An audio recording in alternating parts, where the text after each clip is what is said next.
ये WhatsApp my YouTube family. मैं हूं आपका होस्ट एंड दोस्त ऋषि से। और हर हर महादेव। और हम निकल चुके हैं महादेव की नगरी के लिए, जो कि है ओमकारेश्वर। बीच में हमें पॉज आएगा जो कि होगा इंदौर।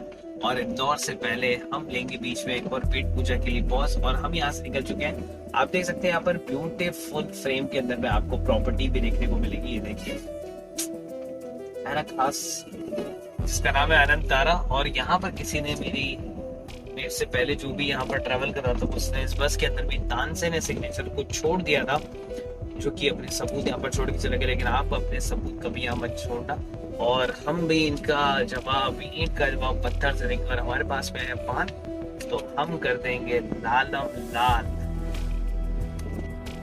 तो पेट पूजा के लिए फाइनली बस ने स्टॉप लिया। ये मेरी बस थी, उसके अलावा यहाँ पर और भी बसें आई हुई थी। एंड रेस्टोरेंट काफ़ी दिखने में सही और सुंदर लग रहा था। कहने का मतलब साफ़ सुथरा था काफ़ी। वहाँ पर पोहा और गरम गरम मिर्ची वड़े वगैरह बन रहे थे। उसके अलावा आपको अगर भेल पूड़ी वगैरह या ऐसा कुछ खाना है तो रात में ये भी अवेलेबल था।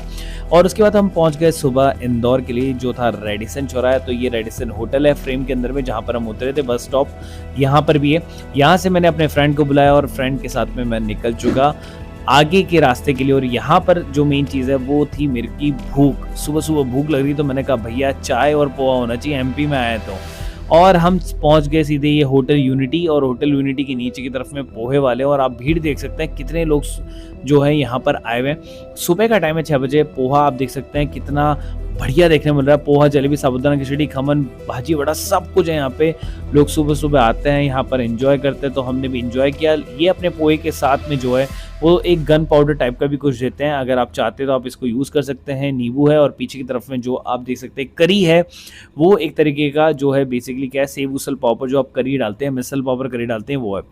फिर हम निकल चुके पेट पूजा के बाद में आगे गुरुद्वारे का सीन। और ये रहा हमारा बस। तो रॉयल स्काइजर से हम बस स्टॉप से बैठे, वहाँ पर बस ने हमें किसी और जगह पर उतारा। यहाँ पर भी लोगों की भीड़ जमा थी और यहाँ पर भी लोग पोहे और चाय का एंजॉय कर रहे थे। यहीं पर एक पुलिस स्टेशन है जहाँ पर बहुत सारी पुरानी गाड़ियाँ खड़ी हुई, इतनी पुरानी कि दिल्ली 6 से भी ज़्यादा पुरानी है। और हमारी बस भी यहाँ पर फाइनली आ चुकी है। हम सीधे गए और बस में बैठ गए ओमकारेश्वर के लिए और लिया गणपति बप्पा मोरिया का नाम, जय गणपति बप्पा मोरिया।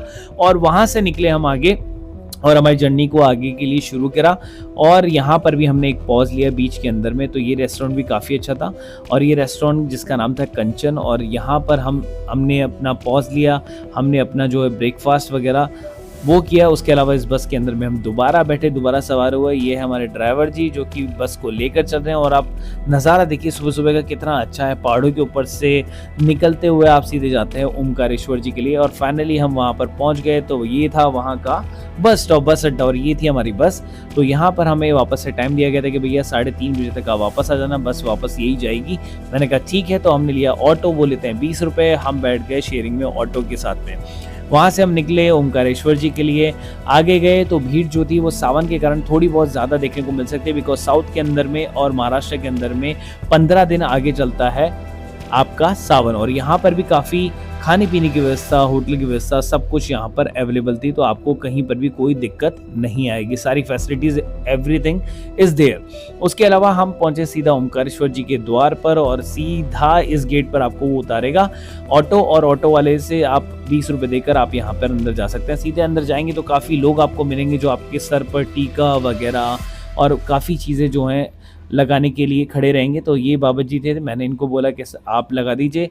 तो इन्होंने सीधा मेरे माथे पर जो है एक बहुत बढ़िया सा साइन जो है ओमकारेश्वर जी के यहाँ पर बनाया, जो कि था महाकाल का, आप देख सकते हैं। और उसके बाद में फिर हम आगे बढ़े। और इसी आगे बढ़ने के बाद में हम पहुँचते हैं फर्दर। तो यहाँ मार्केट आपको देखने को मिलेगा, बहुत सारी चीज़ें आप चाहें तो खरीद सकते हैं। फिर उसके बाद में आपको एक तिराया मिलेगा, यही वो ब्रिज है जिसको क्रॉस करके आपको जाना है। वहीं पर कॉर्नर पर एक वीवीआईपी वाला जो है पास आपको मिलता है इस जगह पर जहाँ पर लोग खड़े हैं। और ये है ममलेश्वर महादेव जी के जाने का मंदिर का रास्ता। हम चले गए सीधा काउंटर पे। हमने अपनी ऑलरेडी ऑनलाइन बुकिंग करा रखी थी। हमने इनको यहाँ पर अपना टोकन दिया, जो टाइमिंग था मेरा था वो सुबह 7 से 9 का टाइमिंग था।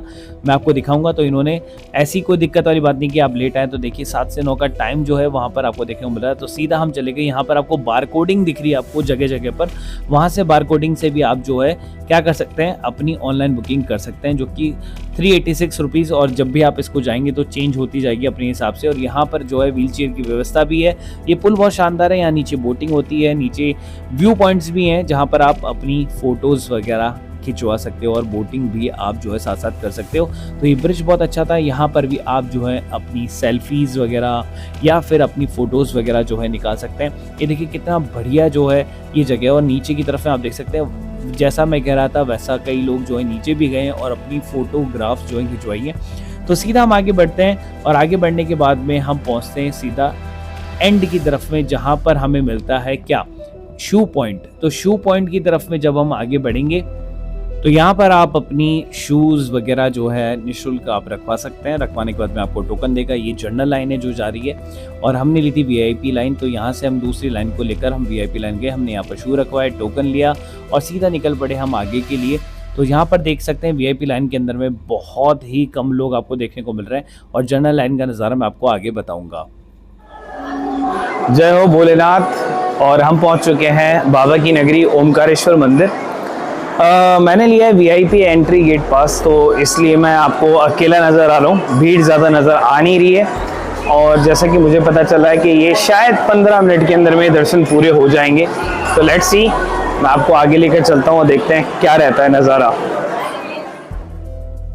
तो जब आगे की तरफ में हम गए तो देखिए जनरल की लाइन अलग कर दी गई है, वीआईपी की लाइन जो है आगे की तरफ में फॉरवर्ड हो गई। यहाँ पर भी बीच में आपको काफ़ी छोटे छोटे मंदिर जो है वो आपको दिख जाएंगे दर्शन के लिए। और सीधा जब आप आगे जाएंगे तो सीधा आपको डायरेक्टली जो है उसी एंट्री पर छोड़ा जाएगा जहाँ से जो है वीआईपी एंट्री आपकी शुरू होती है। और जनरल एंट्री जो है वो बिल्कुल डिफरेंट रास्ते पर आती है।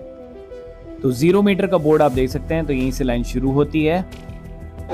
तो नमस्कार यूट्यूब फैमिली, और मैं यहाँ पर पहुंच चुका हूँ, सीधा गेट पर पहुंच चुका हूँ। आप देख सकते हैं पीछे की तरफ में ओमकारेश्वर मंदिर है। 0 मीटर की यहाँ पर दूरी आपको देखने को फिलहाल मिल जाती है। लेकिन यहाँ पर अभी चल रहा है भगवान का भोग। तो भगवान भोलेनाथ जो है वो फिलहाल के लिए भोग ले रहे हैं, उनको भोग चढ़ाया जा रहा है। तो बस उनके खाना खाते के साथ ही हम उनके चरणों को स्पर्श करेंगे, और आपको भी जहाँ तक हो सकता है मैं उनके दर्शन कराने की पूरी कोशिश करूंगा। इस जर्नी में मेरा साथ देने के लिए आपका बहुत बहुत धन्यवाद।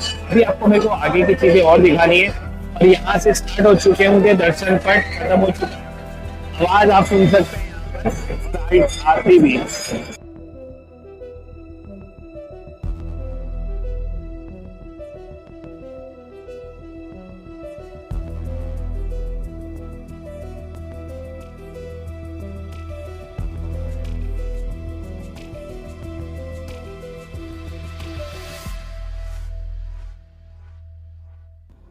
तो बोर्ड पर आप टाइम देख सकते हैं कि प्रातः 5 से 12:30 और फिर 1:20 से लेकर 4 बजे तक जो है वो आपके लिए ओपन रहता है। फिर 4:45 से 9:30 तक ओपन रहता है मंदिर। मंदिर के अंदर में जब आप एंटर करेंगे तो इस तरह का आपको पुराना एक मंदिर देखने को मिलता है, जो कि काफ़ी सालों पुराना मंदिर है। आप इसकी जो कारीगरी है, नक्काशी है पत्थरों के ऊपर में जो बनी हुई है, वो बहुत ही अमेजिंग आपको देखने को यहाँ पर मिलती है। मतलब आंखों से जब आप इसको देखेंगे ना तो इसकी खूबसूरती जो है वो आप मुख से जो है वो कह भी नहीं पाएंगे, इतना सुंदर जो है वो मंदिर ये बना हुआ है। भीड़ जो है वो ये वीआईपी लाइन की है जो मैं आपको दिखा रहा हूँ जिस जगह पर मैं खड़ा हुआ हूँ, और जो जनरल लाइन है वो आती है आपके लेफ़्ट से। यहाँ पर दान पात्र, जल पात्र, सब चीज़ की जो है आपको पेटियाँ मिल जाती हैं। तो जनरल लाइन को मैं आपको शो करता हूँ जो कि मेरे लेफ़्ट से आ रही है। ये लेफ़्ट से जो लाइन आ रही है ये जनरल लाइन है इतनी बड़ी, और यहाँ से जो वीआईपी लाइन है वो अंदर जाती है और जनरल लाइन दोनों एक साथ मिक्स हो जाती है। अब जब आप यहाँ से नीचे उतरते हैं तो आप लेते हैं सीधा राइट, और राइट आने के बाद में सीधा यहाँ पर है वो मंदिर। और मंदिर जो है वो काफ़ी सुंदर मंदिर आपको यहाँ पर देखने को मिलता है। यहाँ पर मैं ट्राई कर रहा हूँ कि आपको उनके दर्शन करवा पाऊँ, किस तरह की उनकी सजावट है, कैसे क्या, लेकिन भीड़ इतनी है कि मैं उसको कैप्चर नहीं कर पा रहा हूँ। लेकिन इमेजेस में मैं आपको दिखा सकता हूँ कि किस तरह से जो है उनको सजाया गया है। यहाँ से सीधा दर्शन के बाद में जो है मैं यहाँ से बाहर निकलता हूँ, तो यहाँ से बाहर निकलते ही सामने आपको गौमुख देखने को मिलता है और बाहर ही आपको आरती भी देखने को मिल जाती है, तो आप आरती लेकर यहाँ से जो है सीधा बाहर निकल सकते हैं। हर हर महादेव। तो हमें दर्शन हो चुके हैं और दर्शन करने में टाइम लगा हमें शायद 15 से 20 मिनट। हम उसी जगह से वापस जा रहे हैं जहाँ से हमने एंट्री ली थी। हम अपने जूते लेंगे और जाएंगे सीधा मुंबेश्वर। तो दर्शन बहुत ही अच्छे थे, आप इस चीज़ का भी एंजॉय कर सकते हैं। ये बांध जो खुला हुआ है, बोटिंग जो है यहाँ पर आप कर सकते हैं। इसके बाद में हम जो यहाँ से निकल कर गए वो गए सीधा मुंबलेश्वर के लिए, और आप इस सीनिक व्यू का मज़ा ले सकते हैं। और आपको अगर महादेव से प्यार है तो कमेंट जरूर करिएगा महादेव, और वीडियो को लाइक एंड चैनल को सब्सक्राइब कीजिएगा। मिलते हैं अगले वीडियो के अंदर में। सी यू सून।